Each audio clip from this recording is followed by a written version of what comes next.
Welcome back, everybody, to the Beggars Canyon Boys.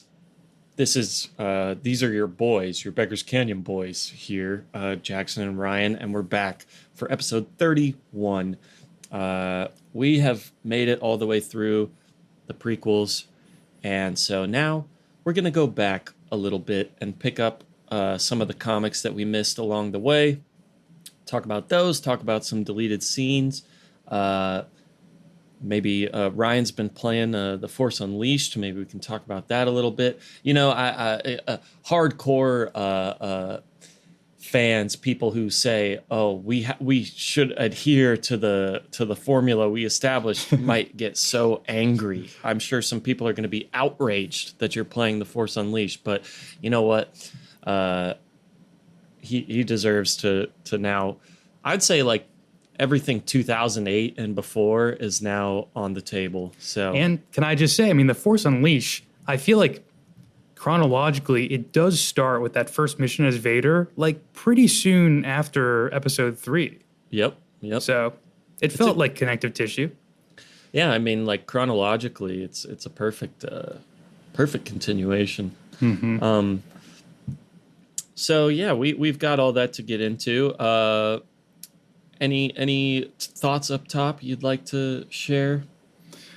No, fun stuff we've got to cover today. I like the comics a lot, so that was nice. It was nice going back to the comics, you know? We did so much comic, and then I was like, man, I want to get back to like watching something.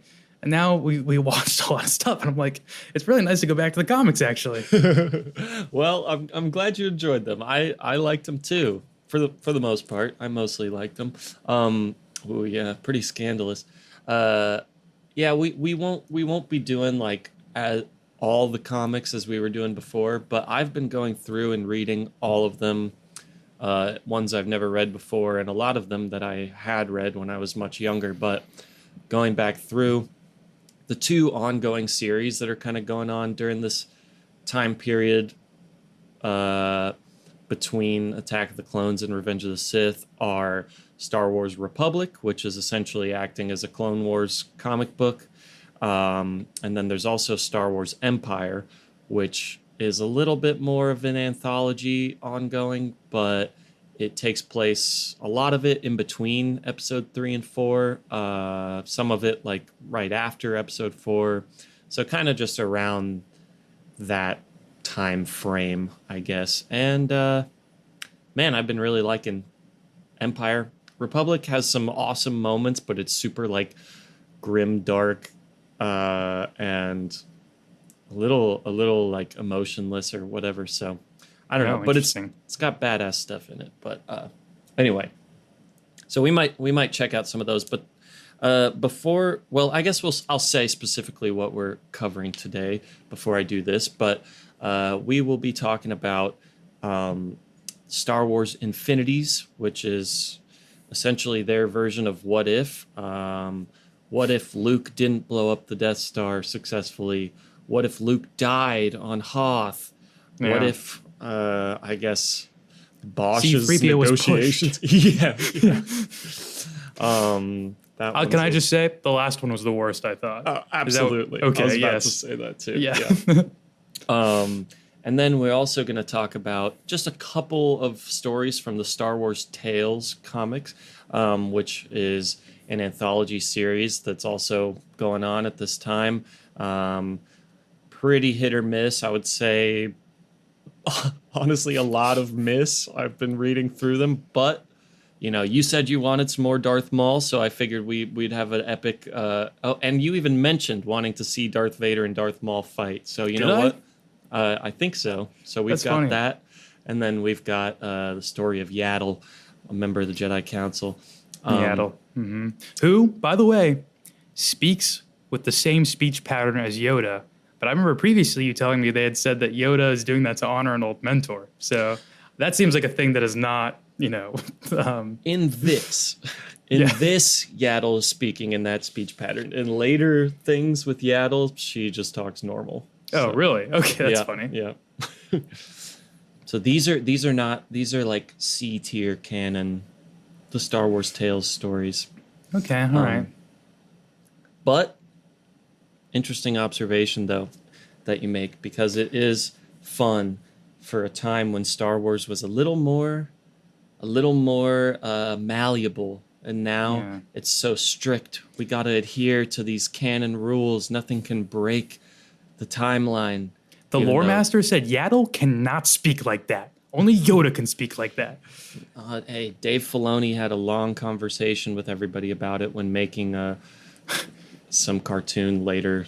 That way, we'll get to that eventually. Well, I have a little question now, very briefly. How many of Yoda's species do we see? Because I feel like I talked to you about it before, and maybe you were lying like you often do. That I've realized again, and because I think you said there's no really other species of his that we see, and now we're seeing Yaddle, who's a freaking little Yoda, and there's Grogu also. So yeah, I think that's it though.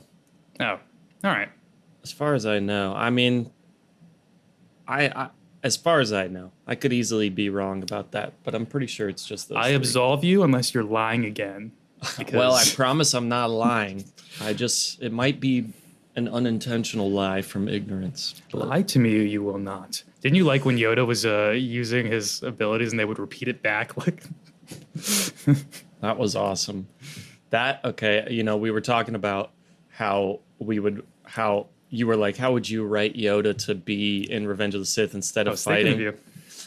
And I forgot that he essentially does what I talked about to Vader in the Empire Strikes Back one, but I remembered what he did in the New Hope one, and I didn't want to spoil it since we were going to read these.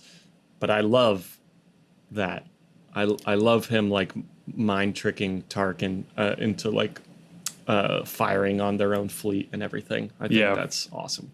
Except he crashes the Death Star into the planet and kills like millions of innocent people, presumably by doing that. So I don't like that part of it. But it was very interesting in all of these, though, seeing like again, I guess it's been a while, but like the threat of the Death Star felt almost larger to some degree in some of these, and I guess it's because they like in A New Hope.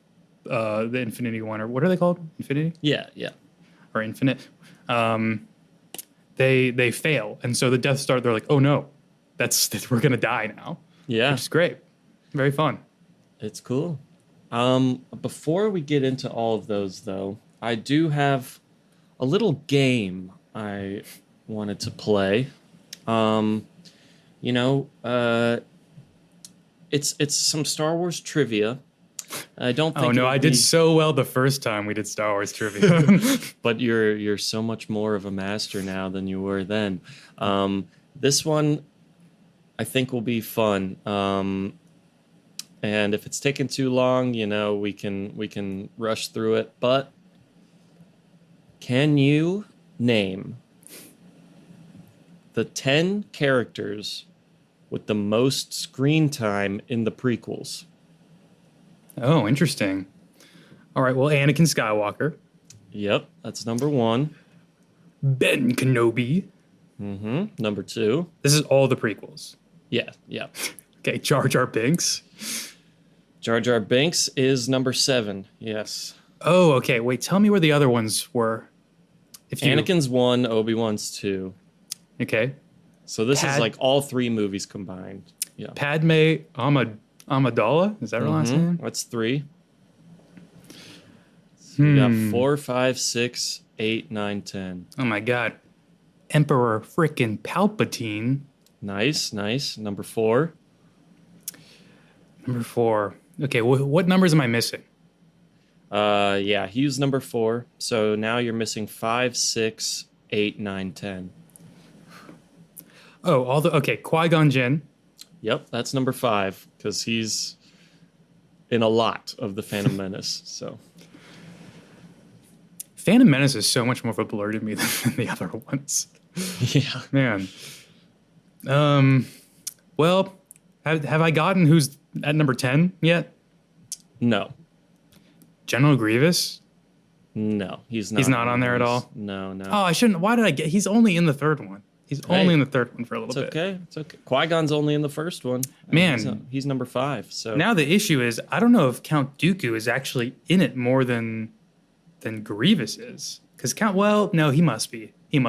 Count Dooku. All right, he is number 10. Yep. Okay. So now you need 6, 8, and 9. 6, 8, 9. What about? Never mind. Never mind. It's gonna make a really stupid 7, 8, 9 joke there, but who am I not thinking of? Jeez. Oh, what about Mace Windu? Yep, that's number 8. 6 and 9 left. 6 and 9. Man, Some is there an big obvious one you think I'm characters. missing? Well, they're. I mean, I will say they are two very big characters. C-3PO? Yep, C-3PO is number 9. Wow. And then just number 6 left. That can't be R2. No, it's not R2. Okay. I was like, that'd be wild if R2 is number 6. Am I going to go, oh, after I get this? Or after I don't get this? Yeah, for sure. No, I won't. Now that I said I'm going to do that, I'm not going to do that just because you said I would do that. I'm just going to get it now, actually. You're Force gonna do it abilities. in your mind. Yeah, you got it. It's an easy one. It's an easy one. Oh my God, Yoda. Yep. Yep. Nicely Isn't done. that- You got all 10. Isn't that crazy? I had to tap into my Force abilities to do that, and then boom. Hey, I mean, it makes sense. He'd be the first face that would appear when you're absorbing yourself into the Force. Yeah, I kind of like astral projected a bit, and I wouldn't call it a Force ghost yet because I'm not dead, but like my sort of version of that just like knuckle bumped Yoda That's awesome. with his little claw hands. Yeah. We were thinking yesterday, like, or not yesterday. I don't know why I said that. The other day, my roommates and I were like, how many? They were asking me, like, does Yoda have 4 fingers or 3 fingers? I think it is 4, right? It's 3. He's just got 2 and the thumb for a claw like that. Dude, I got to go frame by frame and look at him and how he holds the lightsaber then. That's got to be hard. Yeah, probably. He's got a grip on that thing, though. Yeah. Well, good job. That hopefully that was fun to play and not just annoying. But No, it was fun. And you know what? Hey, give me more trivia questions that I can actually 100% because I feel good about this now. yeah. Man, I really have elevated. I'm a freaking Jedi now, dude. I'm sorry. I hate to tell you, you're not the only Jedi around town anymore. I don't know. I a real Jedi would not allow himself to feel jealousy or competition. So I'm gonna let these feelings pass. Oh my God, you Jedis and your strict dogma. Boo. No, As Yoda says in one of these comics, the reason Vader fell away from it is because he forgot that he was human. Those are all human aspects and emotions too. So maybe you need to recognize that you have those and not just completely block them out. Maybe it's the synergy of the matter. Huh? Okay. I was acknowledging the feeling without judgment, and I was realizing that it wasn't productive, and then I let it pass. So, That's healthy. how about that? That's pretty cool. Yeah. You know what I was thinking about today? Because I went to go rewatch the scene from Empire Strikes Back. And I'm sorry we're not talking about the stuff we said we are going to talk about yet. That's totally fine. But I was like, man, because, I read those comics and then I was watching that. And a lot of the stuff was like, yeah, don't give into your anger, stuff we've seen before for the Jedis and whatnot. And I'm just thinking, it must be so hard to do that, though, when you're actually like face to face with a Vader. You're Luke, you're fighting him, you think he killed your dad first, Mm-hmm.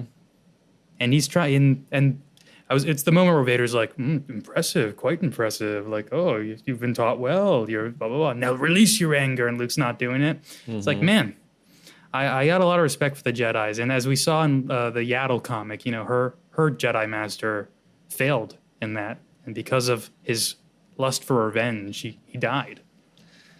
You're absolutely right. And she would have every reason to feel anger and hatred towards these people, but she didn't, Man, what an awesome scene. All too easy. And then jump up. Yeah. He's hanging on the tubes. Impressive. Quite impressive. So, yeah, do you want to just talk about the two Star Wars Tales short stories real quick? Yeah, sure. Um, okay. I'm a Yaddle stan now. Girl Yoda. Me too. Yaddle's awesome. So, yeah, we'll start with there. Yaddle's Tale, the one below. This is from Star Wars Tales issue 5. Uh, it's written by Dean Motter, and the pencils are Jesus Ciez. And yeah, this is a quick like 16-page story about the Jedi Council deciding whether or not to elevate Yaddle to Jedi Knight. We do see that she's on the Jedi Council in the Phantom Menace, and then not there in Attack of the Clones.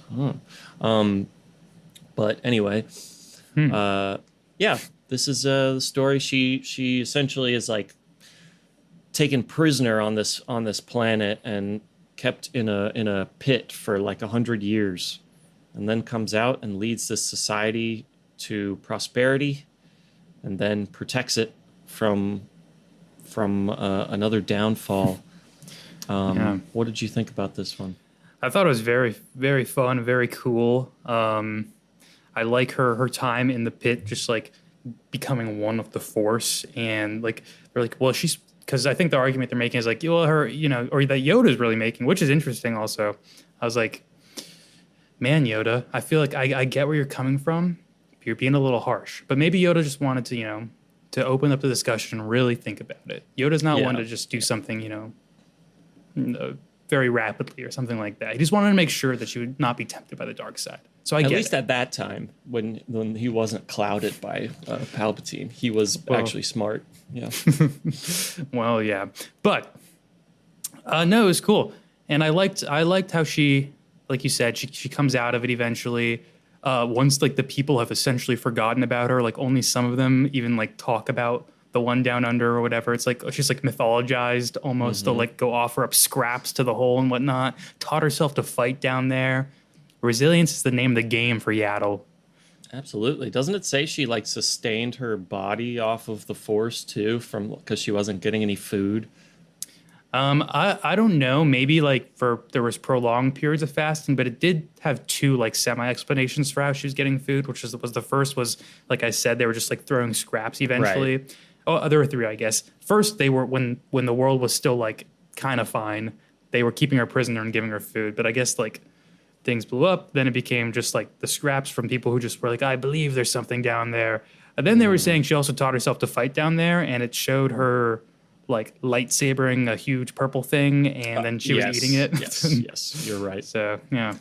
Yep, that's right. I forgot about that.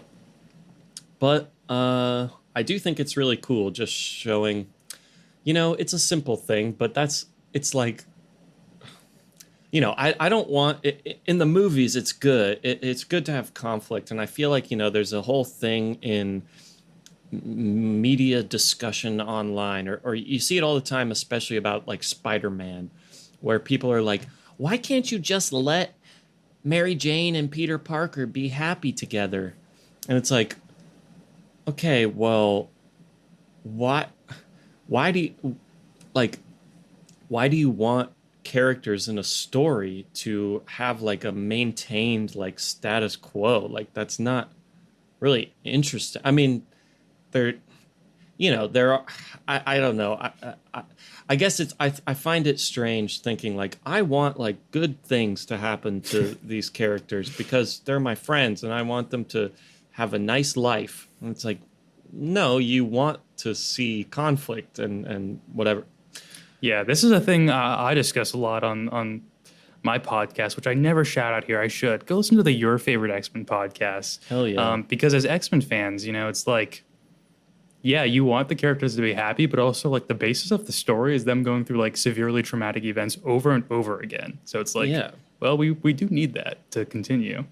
And, it's good to have like moments of happiness so that you can see it. And with comic books, they go for like 500 issues. Like it's okay, like every now and then for there to be one issue that's like everybody's playing baseball or having dinner and being friends. Like that's nice every now and then. But I don't know. I guess my point in bringing that up was saying, like, I don't always just want to see things of like, yes, that's how a Jedi is supposed to act.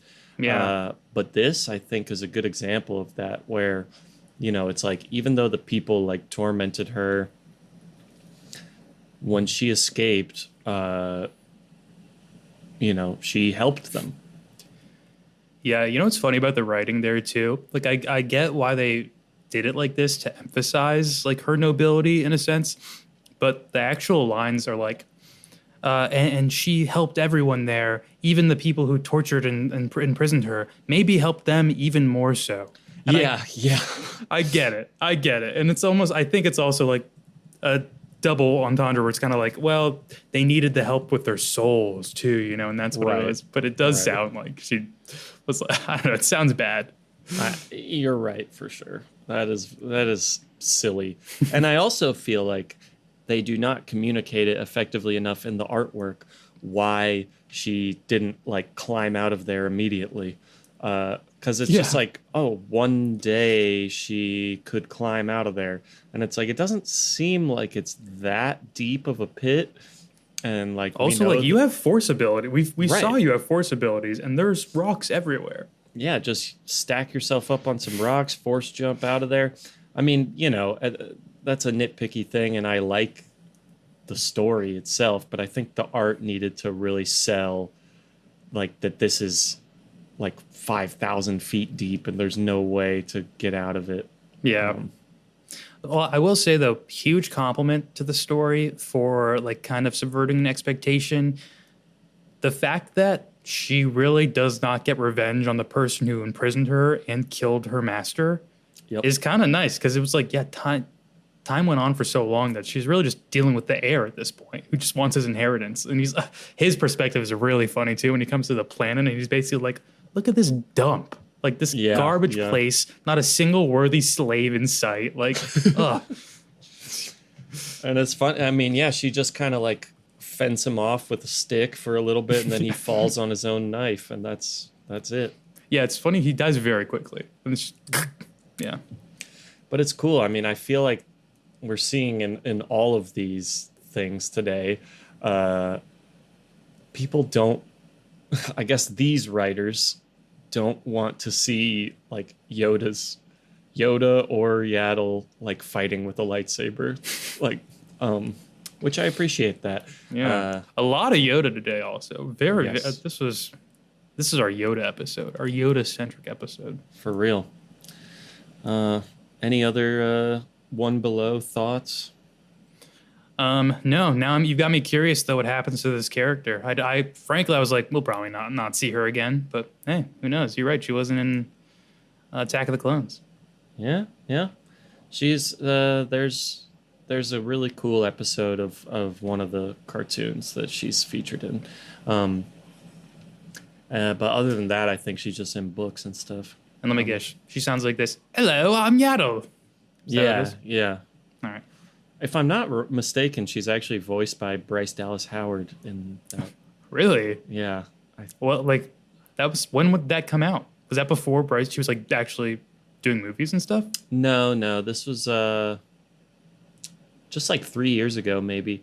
Oh, okay. But she's a big part of current Star Wars stuff. Like, she has directed episodes of The Mandalorian. Like, oh wow. She's... It's crazy to me to find out the celebrities that are in Star Wars now, by the way. I don't know if it was a Star Wars clip I saw, but I'm just assuming because I have to scroll past a lot of this stuff now in my timelines. I think Oscar Isaac's in Star Wars too. I mean, yeah, he is. I was like, man, that man's also in everything. For real. I mean, he had a time like 2015, 2014 to like 2020. He was just everywhere. I'm so curious who's in Star Wars that I don't know is in Star Wars. Because there's so many projects. I mean, yeah, there's a ton. Mark Hamill is in it though, in the original movies. Did he do voice acting before those? Mark Hamill? No, just like some TV spots. Yeah, not related to Star Wars. All right. Shall we move on to Resurrection? We shall. Yeah. Do you know more about these resurrectors, by the way? Do these characters ever come back or like Um, no. dude, this There. one's cool, but I don't know how I feel about it also. A little like I don't know. So, like, the prophets of the dark side, are kind of like an ethereal thing. And they're in other stuff, but it's, like, oh, are they the same thing, or is it just like a new, they're constantly like retconned and different interpretations of what like these prophets of the dark side are. They're not really like an important thing. But yeah, what were your thoughts on this? You're not so sure about it.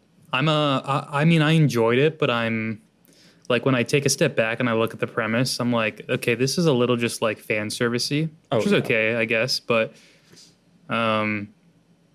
yeah, I don't know. They really just wanted to do a Darth Vader, Darth Maul fight, and that's okay, I guess. There is some nice stuff in it, especially with like Vader's characterization.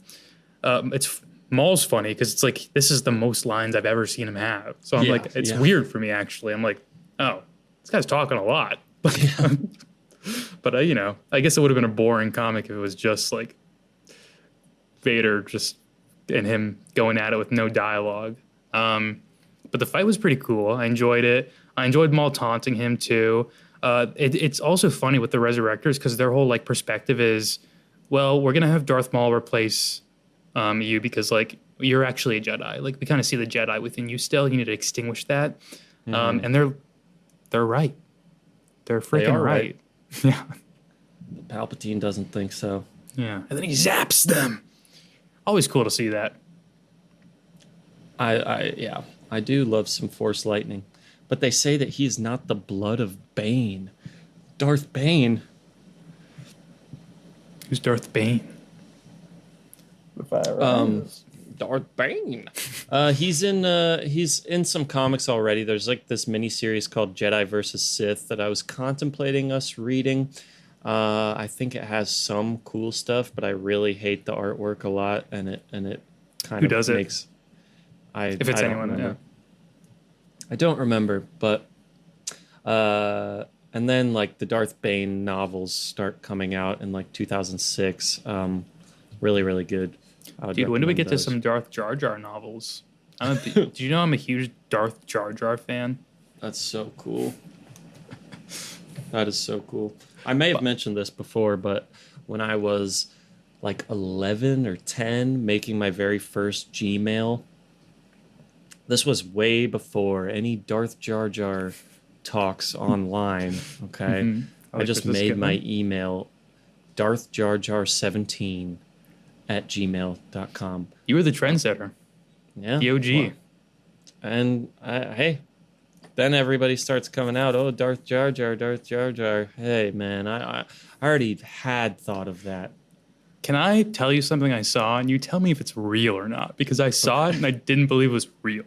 Okay. It was a Lego thing, and it was like I don't know if it was supposed to be like what ifs or like changes in the universe, and it was Jar Jar Binks like walking off a ship, like Darth Jar Jar being like, "Misa gonna kill you." Like, yeah, that is a real like Lego short movie that came out called like Rebuild the Galaxy or something like that from just a couple years ago, maybe even just a year ago, and they put Darth Jar Jar in that, and also we saw the reformed Darth Vader, the white Darth Vader. He was in the Rebuild the Universe thing? Yep.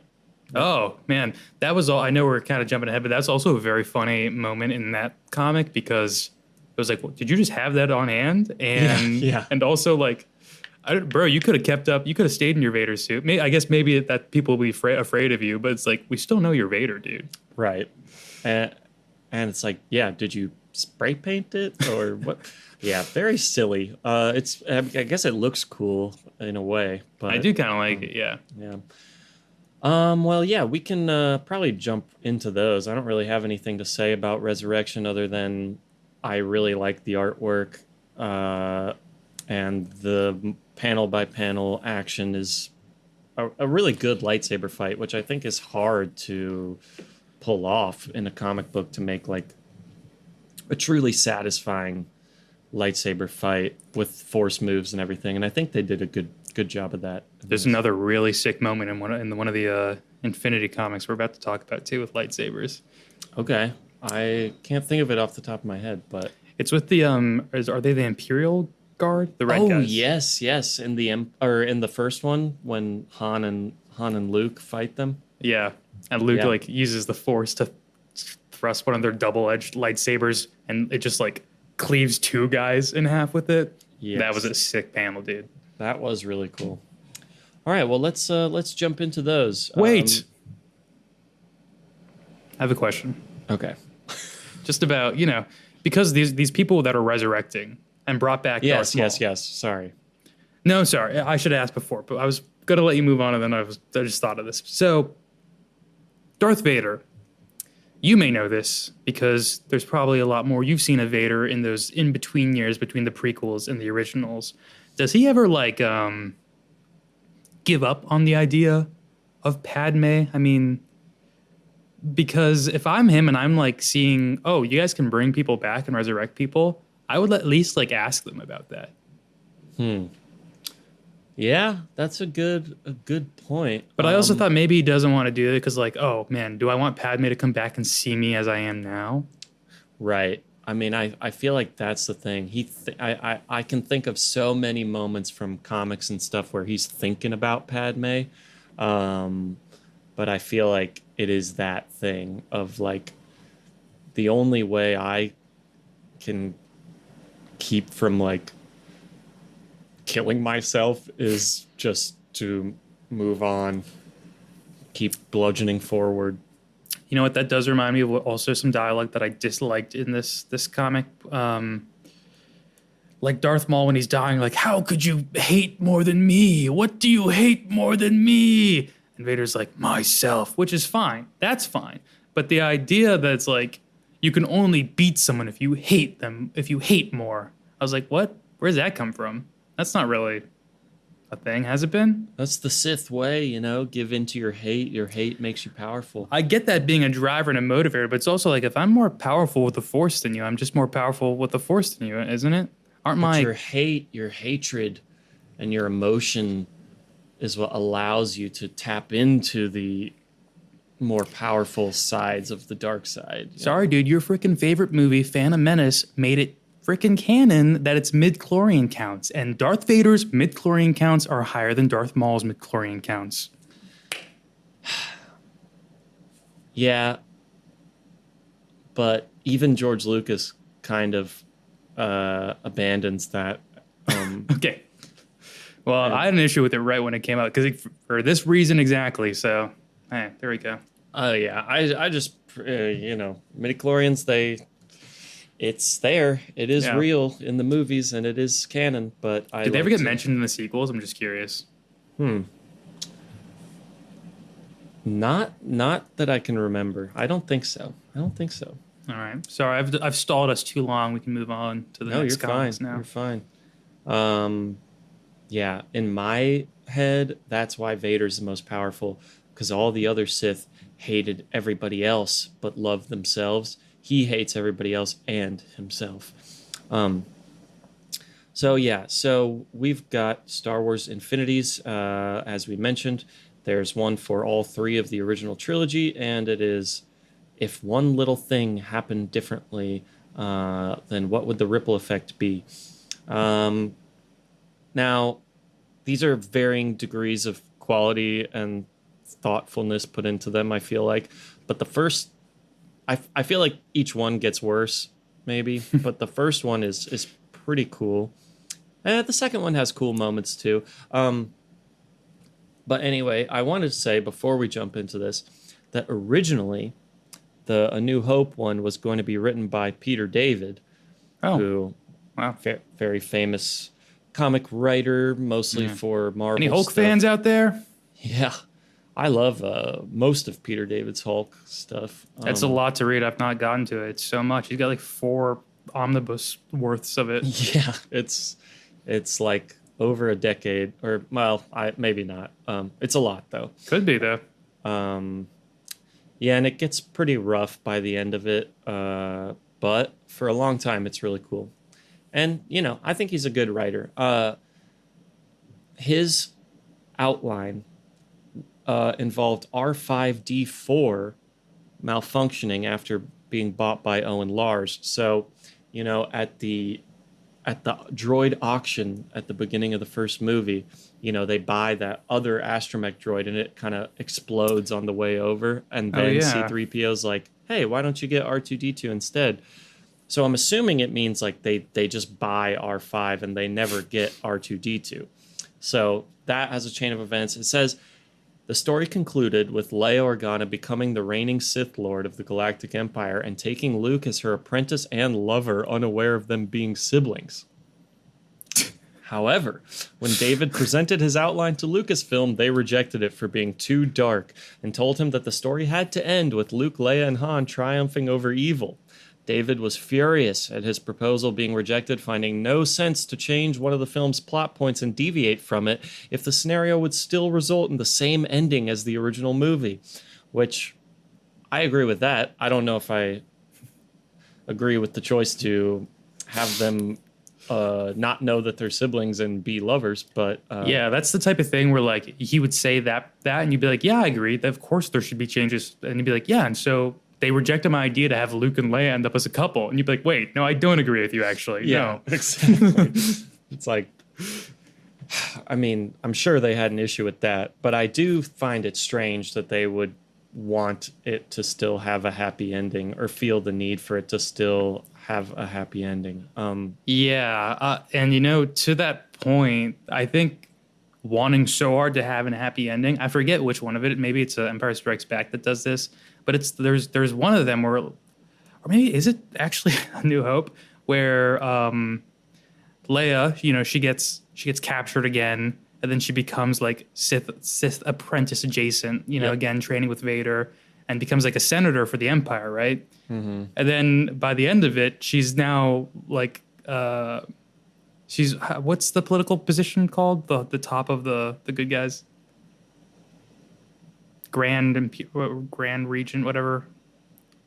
She just ends up in the position. Remember. She just flip flops. She goes like Rebel, Imperial, or Rebel, Empire, Rebel, Empire, or Rebel. Yeah, you're right. And it's I'm just thinking as like a person, as if I'm seeing that politician flip flop like that, like these are 2 opposing factions. Like you were a traitor to every single one of them, and it somehow ended up in the highest position of power. And we're just like, no, it's Leia. We know she's nice now because that's what the story is saying. It's a little. I feel like they all wrap up like really fast. But yeah, this first one, after Peter David's story was rejected, was given to Chris Warner, and pencils by Drew Johnson, and like we mentioned, this is essentially if Luke's torpedoes kind of fizzled out on the way into the core of the Death Star and didn't blow it up. Now, I'll say a few things that I really like about this up top. The first one is I love the text boxes at the very beginning of the first issue that are all they're doing is summarizing the first movie, but the way they're written really solidifies something that I love about Star Wars that it taps into sometimes, where it feels like the movies are treated like historical like events, and the way these text boxes are written, it's like, oh, like friendships forged and destinies fulfilled, and it's showing like all these pivotal moments that happen, and then you're like, man, like it just makes me appreciate like how solid of a story that first movie is. and yeah, it's really nice. Yeah, that's a good point. That was some pretty awesome narration. You don't feel that way with the second one though when it opens like that. Starts to deteriorate. Not as strong, I don't think. Yeah. That would be honestly one of the main things I like. The other one in this first one that I really like is Yoda. I already mentioned it, going to the Death Star, mind tricking Grand Moff Tarkin. Beyond just that, I think it's written very well. Where he's like, "Would you give me a tour of this battle station?" And like the whole tone of that, I think, is very cool. And just showing like Tarkin looking out the window, like watching what he's doing, and being like, "Wait, like why am I doing this?" Like, I think that's really cool. I also love how Yoda uses his words to just dismantle people. Like, because I think he says something like, "Oh, it's been a long time since we saw each other. Like, you've gone up in the world. It's very clear you had to give up your soul to do that." Like, just, yeah. just so good. I like him having the moral high ground and using it to attack people. I agree. But I don't know. That's kind of all that's really sticking out for me about this. As far as positives go, what do you think about this first one? Yeah, I mean, I think it's okay. It was it's kind of a fun what if all this stuff happened story. My highlight is really just the moment, like I said, the moment with the lightsaber where they cut the Imperial guards in half was really cool. Yeah. Wait, was that in this one though? I may Yes, be getting yeah. these all mixed No, up. that's Okay. this one. Yeah. They're like all kind of a little similar too, and they Yeah. like Vader goes to Dagobah on like in like two of them, so like they get a little mixed up in my head. Like this is this the one or the next one where they do the little mind battle where Yoda goes in his head? Is that the next one? That's the next one. That's Oh, the okay. next one. Yeah. Well, yeah. Then I don't really have much else to say about this one. Yeah, it's like pretty cool, but I would say my issue with it is like Peter David, it doesn't go far enough away from the actual movie. I mean, it hits so many of the same beats, like not just from the first movie, but from like all three of them.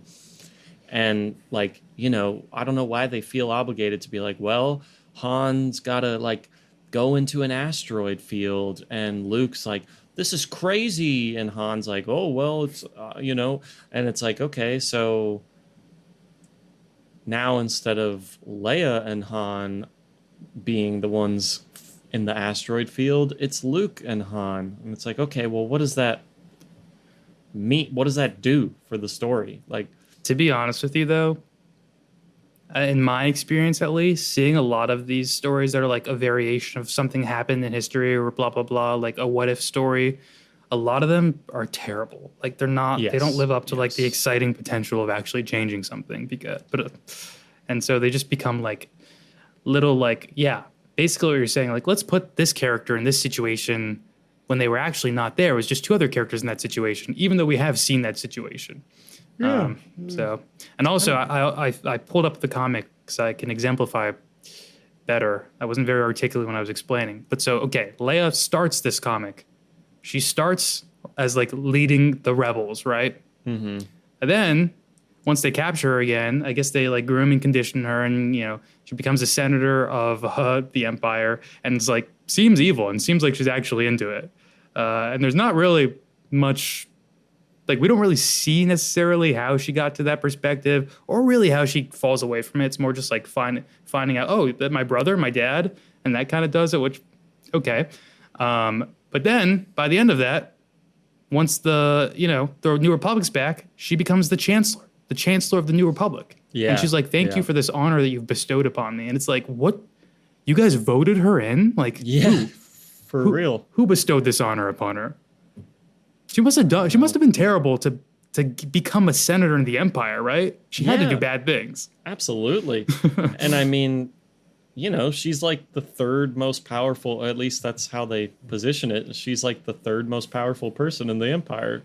So, yeah, she had to have done some pretty bad stuff. Yeah. I like the initial turn though, because I like when General Dodonna on Yavin 4 is like, we gotta flee. We like the future of the rebellion depends on it. And she's like, there is no future for the rebellion. I've seen what that battle station can do.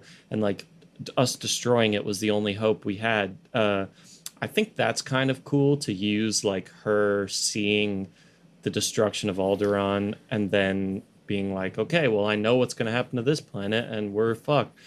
And then that combined with like her being angry about her own planet being destroyed, it makes sense like why she could be convinced to go dark side mode. But I agree, Yeah. like between her like fighting with Vader and those like first inklings of like, oh yeah, I'm giving in to my hate and my anger, then we just time jump and it's her as the Imperial Senator. So we don't really see like beyond her like getting angry, uh, you know, the motivations behind her like changing her whole political ideologies and things like that. But Dude, whatever. she's a flip flopper.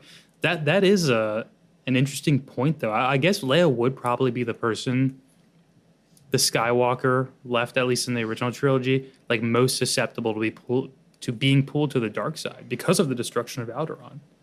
But Yeah. I like we've discussed before, they don't really go too much deep into her trauma in that original trilogy. But No. I'd be curious if that gets discussed anywhere else in the future or anything, because that is a big thing. I think you could dive deep into.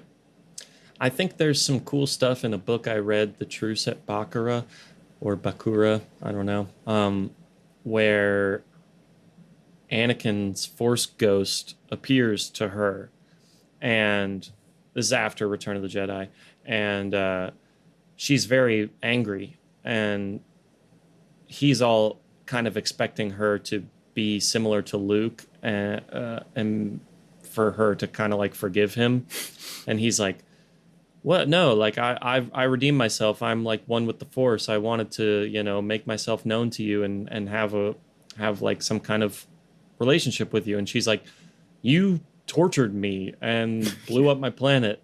I don't know. I can't really forgive you for that stuff. So Yeah, that is interesting. Yeah, rough. And in this one, he was a girl dad, Vader. yeah, So- yeah. Which like the true heroes are the girl dads. Yeah. Um, Can we just take a moment of silence for the girl dads out there?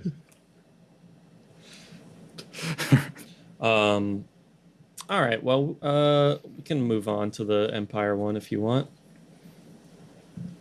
Yes. Okay. So this one is written by Dave Land and pencils by Davide Fabri. Dave Land is like the editor of all the Star Wars comics. This is one of the only things he actually wrote himself, but for Star Wars at least. Yeah. But yeah, this one is if Luke had died out in the cold of Hoth, and what would happen there? You know what's funny about this one? Luke dies, and it doesn't seem like a big deal at all. No one really even seems to like mourn him that hard. No, and also like almost nothing changes really. Like I guess Luke's just like not that important. in Not this, Not in really a this- central character to the Force. Yeah, well, no, I know it's weird. It's so weird. Like you think there'd be a bigger ripple effect from Luke dying, which is a pretty crazy thing for them to have started this one off with. I'm like, whoa, Yeah, okay, that's yeah. going to change a lot. Yeah, then it's like, whatever. It doesn't really. Han's still joking with like Leia as they're driving or flying through the sky, and it's like, all right, guys, aren't you like leaving Hoth after your friend just died? I know, and it's like it's not like the first one where they kind of don't know each other that well. It's like been a few years of all fighting together and everything, so it's very strange. His funeral even like made me sad. I was like, God, Yeah. this is like a rinky-dinky little. I know. It's like, oh well, okay, we got to move on. And then, as you might expect, it's just Leia being trained by Yoda instead of Luke. The funny thing is, because I was like, man, are they gonna do Han Solo Jedi? Because Luke's dying words are That's what it seems like for a second. Yeah. Dagobah. Like you have to go to Dagobah. And I was like, oh, okay. I thought that was funny. Yeah, yeah. And I kind of wish they would have ran with that a little more. Except I don't know how that would make any sense, but I was really interested too. I was like, there's no way Han Solo's like, because I think he's a good character, like morally, But I feel like he would be super susceptible to the dark side and like Yeah. quickly become a dark side Jedi, you know? And he doesn't not even Jedi. have any midi-chlorians, bro. True, yeah. And who does he hate? He hates losing money and he hates Jabba the Hutt. Am I right? Jabba the Hutt, yeah. Yeah. Boba Fett. Yeah. Rest in peace. Yeah, that Is that in this one or the next one? that's in the next one. Okay, And never mind. he's in this one too, but they don't kill him. They put him in carbonite, and Lando uses him as a coffee table or whatever. Oh yeah. So yeah, I guess this one like wraps up real quick, but has a cool final issue where Vader goes to Dagobah and confronts Yoda, and Yoda does kind of what we were talking about in the last episode, sends him on a little dark vision quest, and you know, makes him look at all these Tusken Raiders, and then like the spirits of Mace Windu and Qui-Gon and Obi-Wan come and fight him, and whatever. Then His outfit changes too. I was like, why? I thought my eyes were deceiving me for a moment, and I was like flipping between the panels. I was like, what? It just changed. Yoda's like, this is how you really see yourself in your mind's eye, a more monstrous version than you even actually appear. But in reality, it's just an excuse to draw him like some old concept art. Yeah. So I don't know. It's kind of like whatever. Like Leia steps in, and then he's like, "I have a daughter." I don't know. He turns good like real fast. There's a pretty funny moment where he crawls out of his Darth Vader outfit as young 9-year-old Anakin, and then he like looks up at Yoda with big black eyes, and it's like a little Gollum monster for a second. Yeah. But Yeah, I did like this moment a lot, though. Actually, I would say maybe one of my favorite moments from the stuff that we read. But more so, and I can't remember specifically what the details of it were, but like everything Yoda said to him, I was like, "Oh my god, dude, nailed him! Yes, Perfect, yes. perfect," which was cool.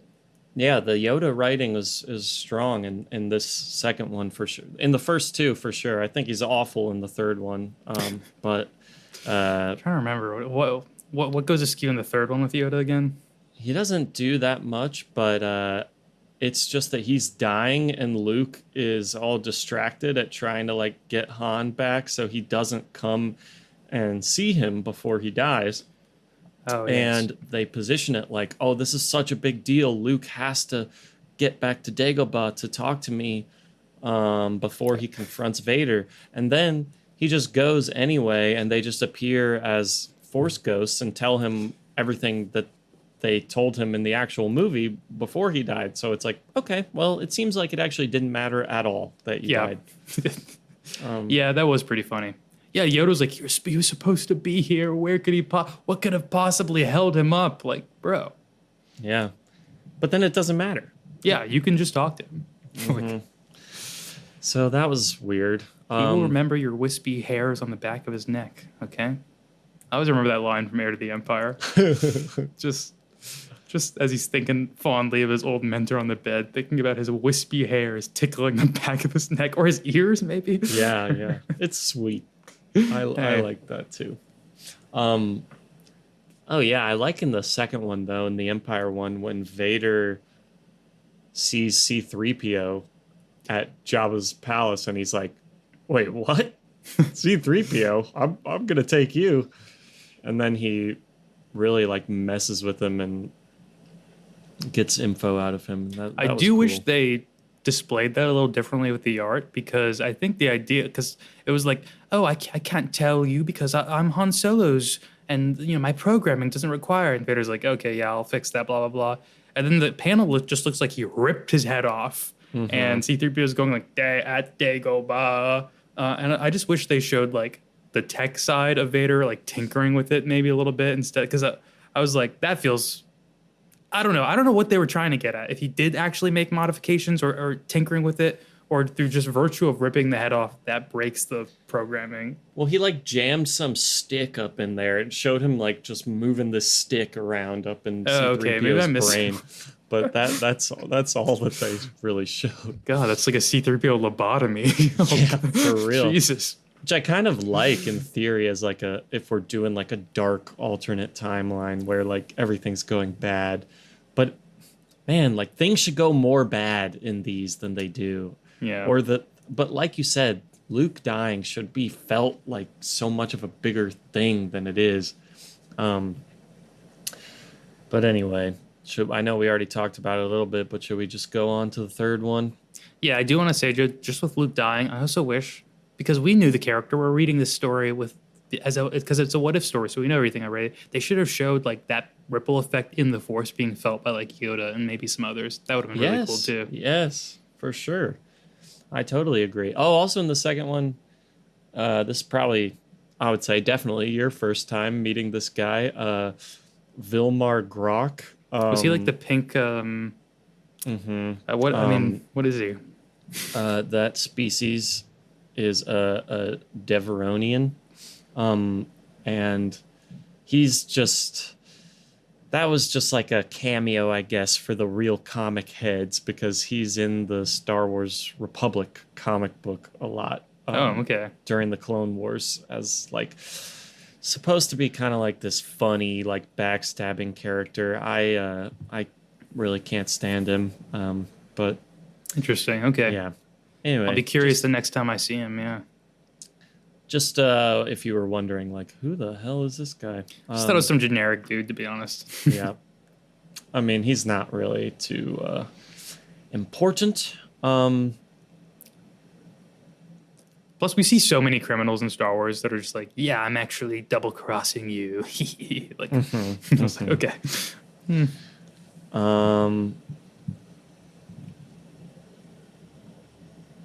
Yeah, I'm just looking at like these little facts about this one, but it's not even interesting. For Return of the Jedi, the Return of the Jedi one.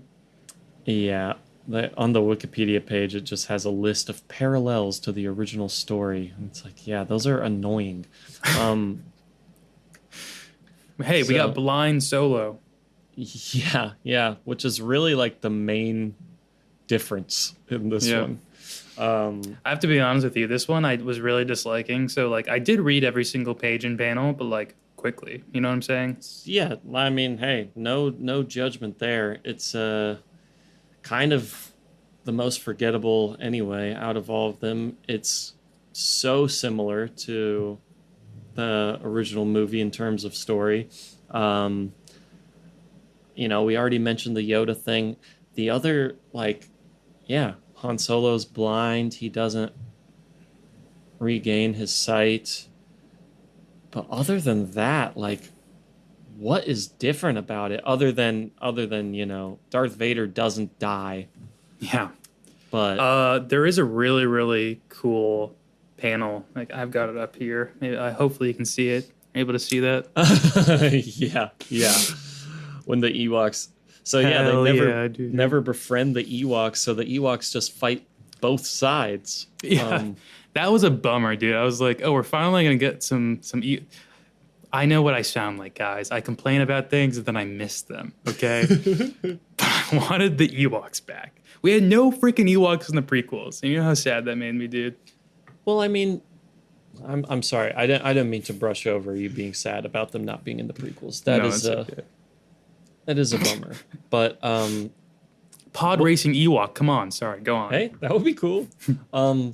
They had the potential in this to be used in a funny way, like where they could have been like, you know, positioned as like scary in this, because there is like a brief mention of like, oh, I don't want to go down to Endor. Like I've heard the natives there eat people, and then yeah, like they do attack both sides, but it's barely shown in the art them actually fighting against the rebels or the Empire. And I don't know, it could have been cool as like, oh, they're like a scary, like creeping along, stalking them through the woods, and so I don't know. Something. I agree. Yeah, that would have been nice. And also on that subject, I've got a little viral clip for you. This is about to go viral. Okay. You ready for this? Because it's a big thing already. I'm going to posit it to you, though. You ready for this? Okay. Yeah. Get ready to clip this, okay? Who do you think would win in a fight? One Darth Vader or 100 Ewoks? Wow. So can we go ahead and assume that within the 100 Ewoks are all the people we know and love from Bright Tree Village? Yes. None of them being Force adjacent, though. So my fan-made character, Dietrich Wardwin, believe it or not, is not there. Okay.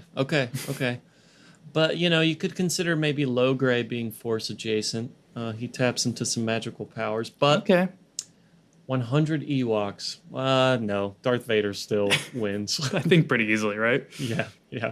Just like Low Force diff, crush as them. they say. Yeah. Yes, Noopa, you're right.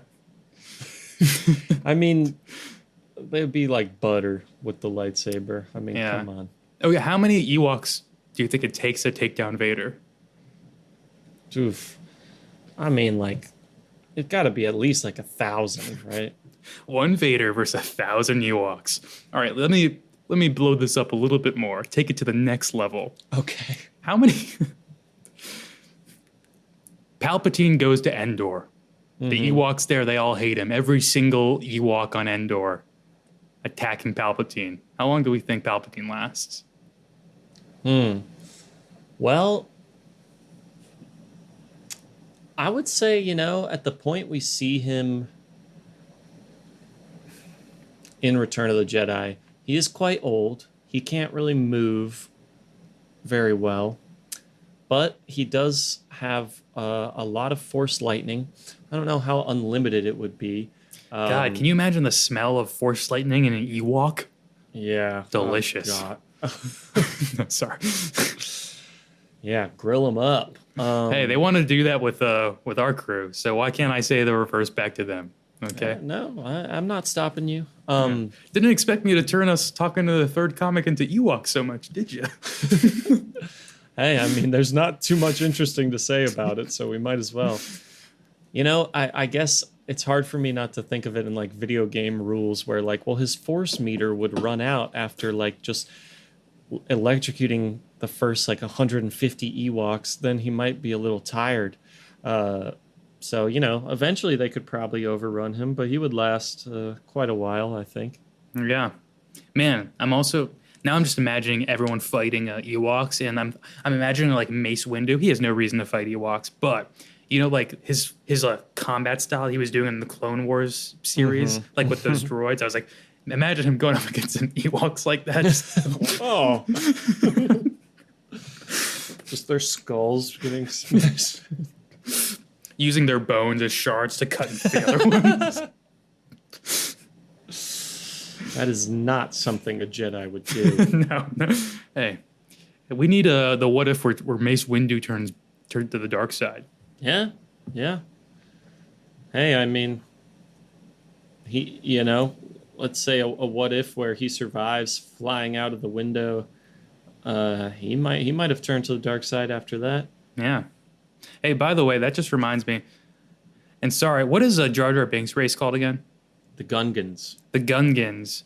This is really kind of off topic, but I just remember because this character also went flying out a window. When I was playing Force Awakens, the like bad Gungan, who's like missing an eye and everything. Yes, yeah. I thought that guy was actually really cool. I really like that character, and it's so funny. I was like, okay, so they can do cool Gungans. I just don't like Jar Jar, I think, Yeah. It's not a bad like design inherently for an alien species. I think they look pretty cool actually. But also, I don't want to be so rude to Jar Jar anymore. As I was watching some of those, deleted scenes and I saw him again, I was like, okay, he's fine in moderation. It's just too much in the movie. Yeah, no, he has like the most lines out of anyone in the movie, so it's not good. Yeah. Yeah, should we? That's a good natural segue. Should we just go to these deleted scenes? Yeah, for sure. I mean, do you have anything else about this? Okay. No. I guess we didn't One shout Death Star versus 1,000 Ewoks. No, sorry, go on. the Death Star. Yeah, absolutely.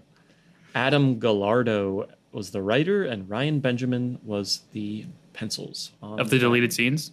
Yes. Yeah. Cool. All right, so yeah, we want to talk about the deleted scenes from the prequels. There are a lot of them, so we don't have to go over every single one in detail, but What about ones we feel like should have stayed in the movie? Because I feel like there's a Sure. few that I think could have been in the movie and made it maybe a little tighter. um, yeah, I would love to know what particularly you're thinking of for that. I liked, and maybe it would have slowed things down, but I liked like the sit down conversation with the senators where they're all sort of discussing like, oh my God, like the Constitution's been changed. It's gonna go. Is it gonna go back? Blah blah blah. I feel like Yeah. that was good insight. Like a lot of those characters, I don't even remember seeing them in the movie. I don't know. Maybe they were in the background. Some of them I just missed it because I've only seen it once. But they were cool. They were interesting, and I liked hearing their perspectives, like as the actual politicians who were being affected by it, like immediately, and like having the worry of like, oh no, what is the slippery slope that this leads to? I thought that was really cool. Yeah, I definitely agree with that one because I think it is cool conceptually or plot wise in the movie, the slippery slope and what Palpatine is doing, but in the actual execution of the movie, especially the first one, it doesn't really feel you don't really feel that weight or that momentum shift in the movie, and that Yeah. could have helped that for sure.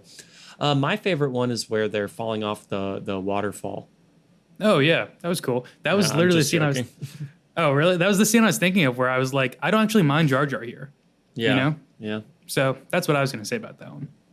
It's just very unnecessary, so I get why they cut it out. But Well, no, it's because Padme actually talks about waterfalls later on in the other deleted scene. So they were Yeah, kind of doing a poetry thing. you're right. Wow. Annie, I want to have our baby on Naboo.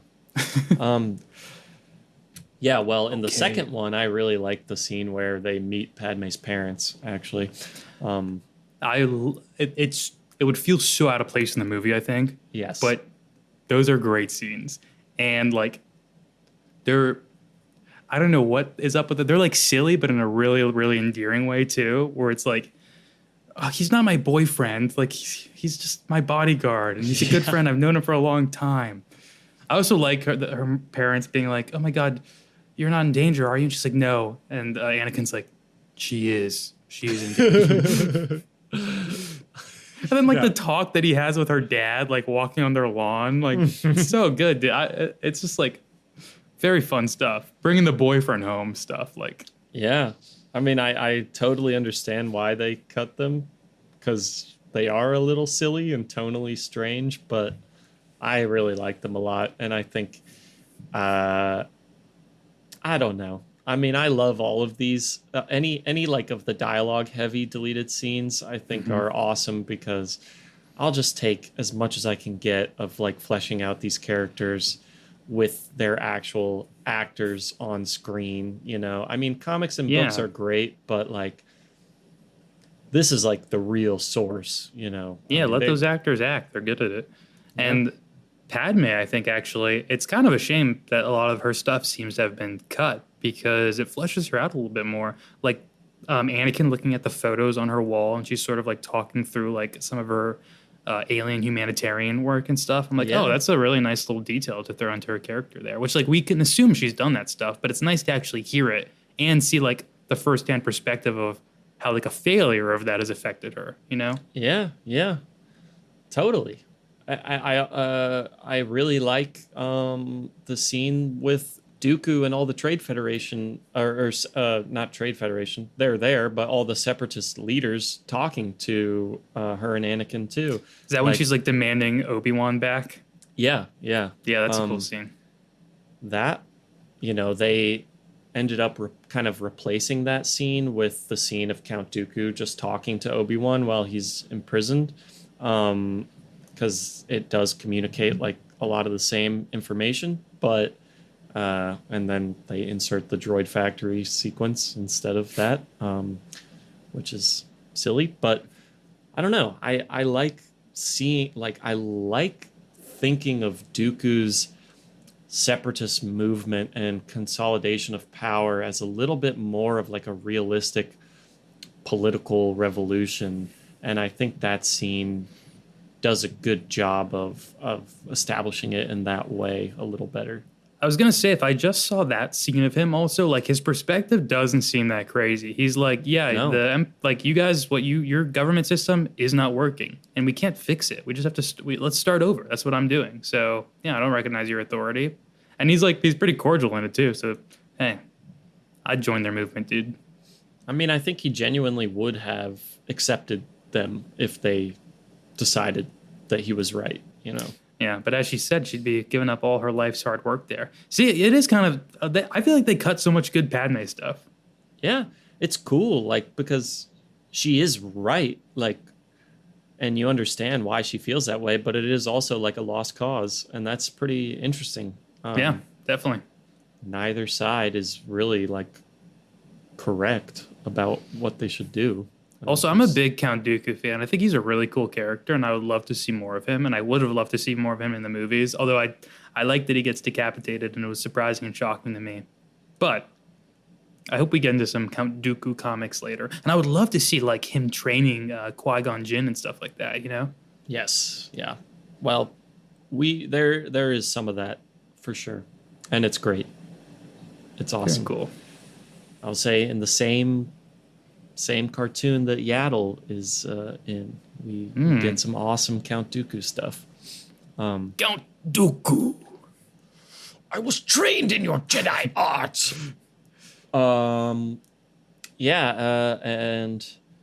Revenge of the Sith deleted scenes, unless you have more about the other ones. No. Padme's homecoming was the big fun thing from that one. Yeah.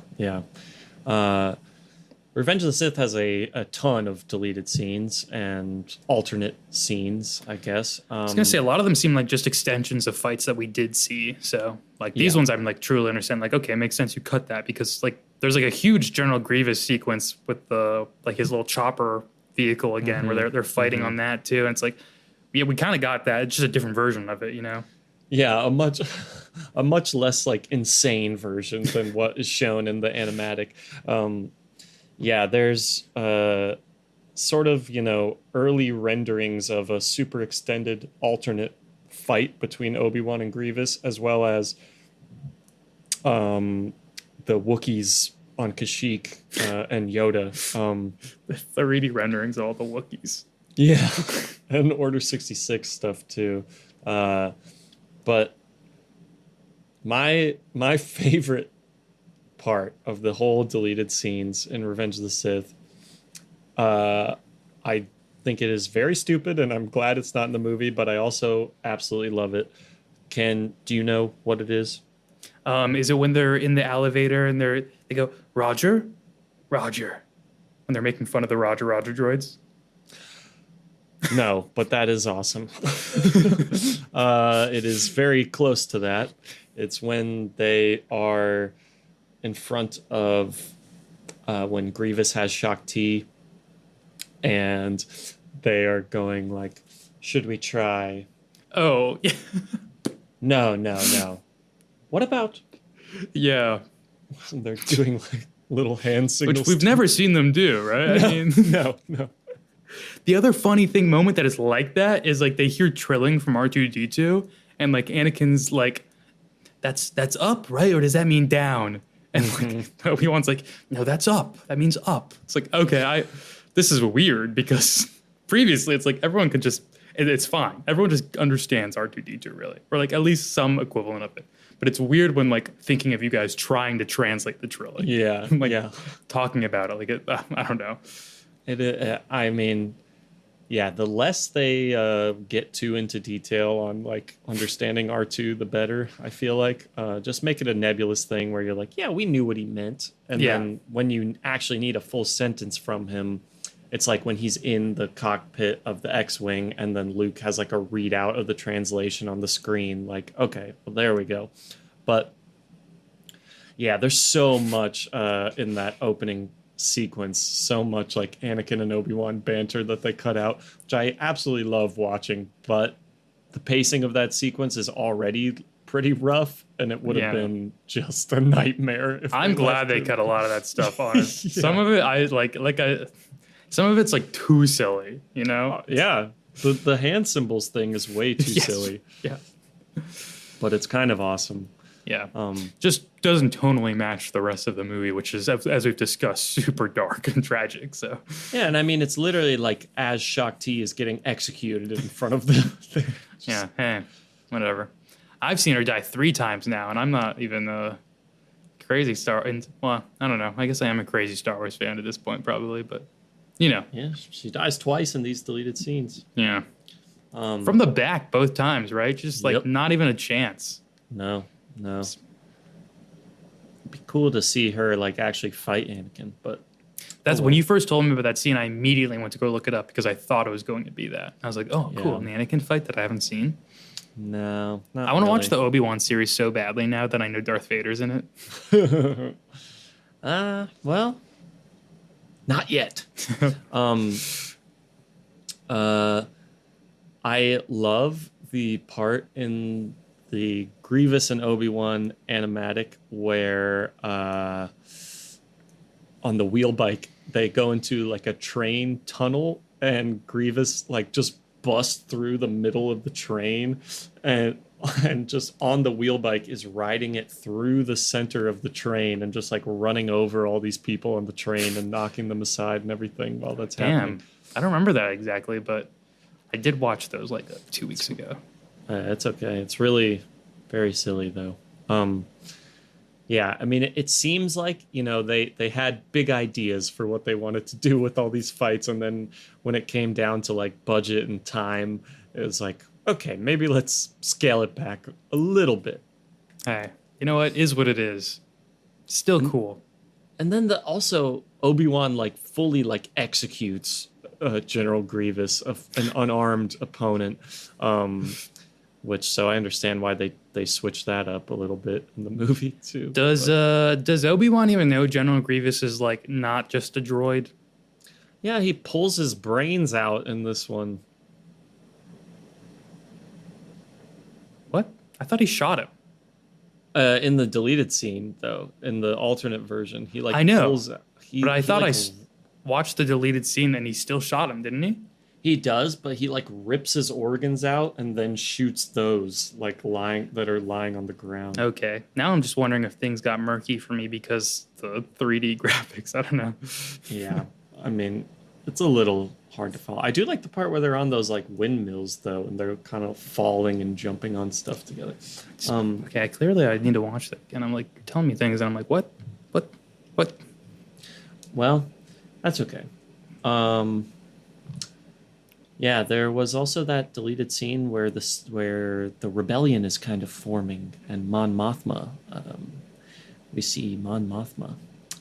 That's cool, I guess. Yeah, I do remember Mon Mothma.